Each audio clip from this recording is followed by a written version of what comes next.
Interior, lifted truck, day. Fiona sits in the front passenger seat hyperventilating. Sophie walks around the front of the truck and hops in the driver's seat. Fiona looks up at Sophie, scared. Sophie leans over and wordlessly fastens Fiona's seatbelt and pats her shoulder once. They both look ahead, glowering. Sophie and Fiona drive away as a few straggling zombies stand up among the bodies in the parking lot after they pass them. Interior farmhouse, dining room, afternoon. Fiona sits at the table with a cup of cider in a dimly lit dining room with the windows boarded up.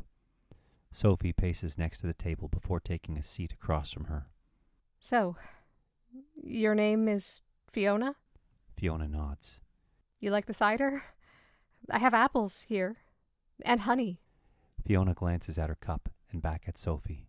She nods. Listen, I'm not your mom, but I'm going to keep you alive. Safe. Okay? Who are you? I'm Sophie. Are you my mommy's friend? No. I mean, I guess. You live here? Yeah.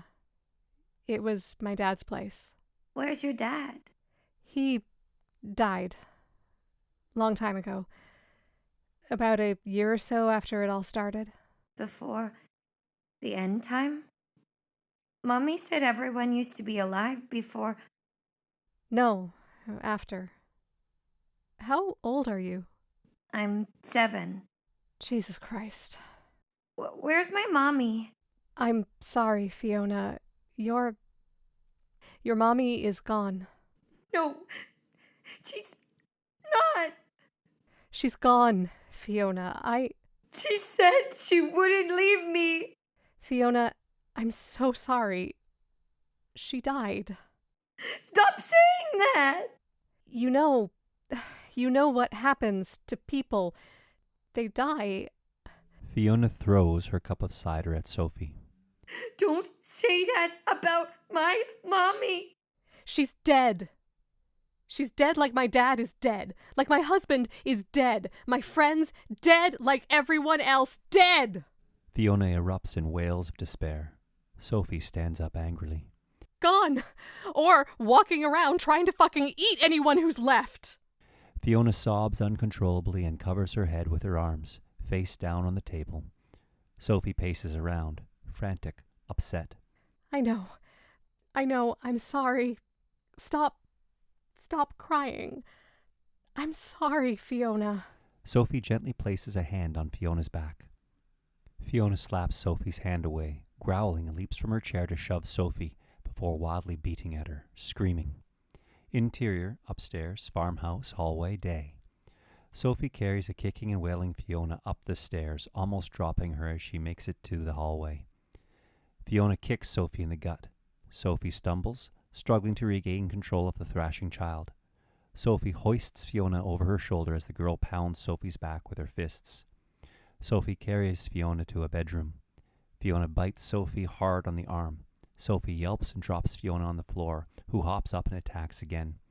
Sophie pushes Fiona down into the bedroom and slams the door shut, locking Fiona inside. Sophie leans her back against the wall and slides down to the floor as Fiona screams and rages against the door. Sophie nurses the bite mark on her arm as Fiona slowly tires herself out and relents, going quiet except for soft sobs. Exterior, farmhouse, yard, woodpile, sunset. Sophie chops firewood, disassociating, venting. Exterior, farmhouse porch, twilight. No light from the farmhouse windows. Sophie sits in the Adirondack chair on the porch with a jar of moonshine and a hand-rolled cigarette. The AR-15 leans against the wall next to her binoculars. Sophie takes a sip from her jar and makes a face as she notices something and sets it down.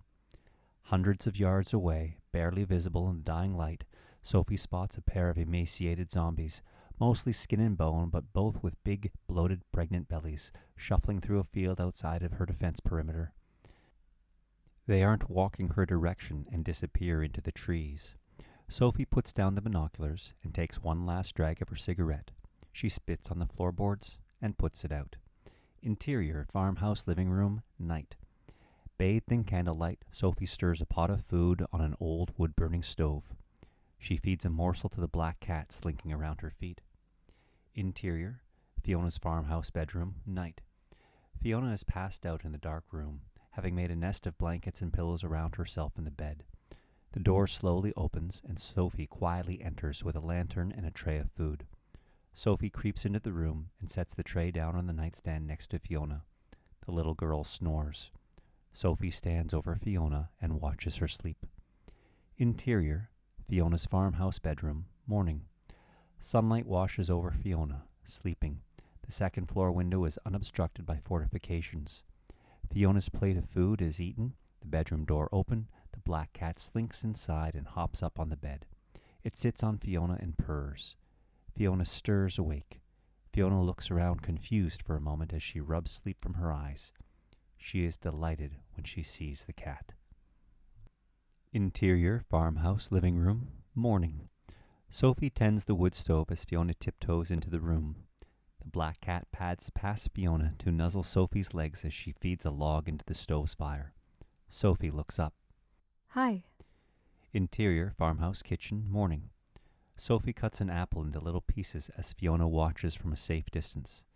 Sophie puts the apple slices on a little plate and offers it to Fiona. Fiona just stares at her. I know what you need. For special occasions only. Sophie reaches into the back of a high cupboard and pulls out a jar of peanut butter. Sophie spoons peanut butter onto the plate, looking at Fiona expectantly. Sophie holds the plate out to Fiona, who eyeballs the plate but doesn't take it. Sophie sighs, frustrated. They stare at each other awkwardly. Sophie cuts the peels off the apple slices, one by one, glancing back and forth at Fiona as she works. Fiona stands on her toes to observe Sophie. Sophie hands Fiona the plate of peeled apple slices and peanut butter. Fiona accepts it and offers a half smile. Fiona carries the plate into the dining room and starts eating at the table by herself. Sophie watches from the kitchen and eats an apple peel. Exterior farmhouse porch, morning. Sophie sits in her chair, whittling a sharpened wooden pole 4 feet long. Her rifle leans against the wall next to her. Fiona sits next to Sophie in Cameron's rocking chair with the black cat on her lap. Fiona observes as Sophie rolls and lights a cigarette. What's the cat's name? Fritz. Aw, Fritz. Fiona pets Fritz the cat. Sophie resumes whittling the sharpened wooden pole. I bet you've never had a cat before, huh? Mommy says smoking's bad for you. Most things are bad for you. Mommy said she told my Uncle Andy that smoking will kill you. Yeah, well, we'll probably die before smoking can kill us anyway. Yeah. Like my mommy. Fiona's voice drops and she frowns. Yeah. And your dad. And husband. You said everyone. Smoke 'em if you got 'em, kid.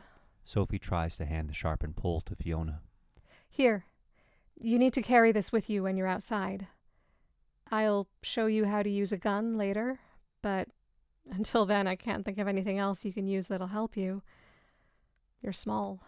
Fiona stares at Sophie until she leans the pole against the wall. Sophie smokes. Fiona rocks in her chair, petting Fritz.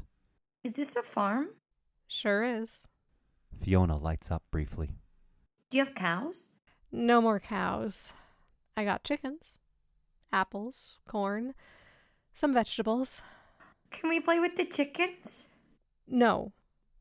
Maybe later. There's chores. Work's gotta get done. Understand? Chores? I got to play with the chickens at my Uncle Andy's cabin. Is that where you came from? Your Uncle Andy's cabin? Yeah? Do you know where it is? No. Did your Uncle Andy go with you? Were you with more people? We ran away. The monster people came and Sophie frowns. there was a monster. Fiona zones out and goes quiet. She stops rocking her chair. Yeah. The monster people. Sophie puts out her cigarette and stares ahead.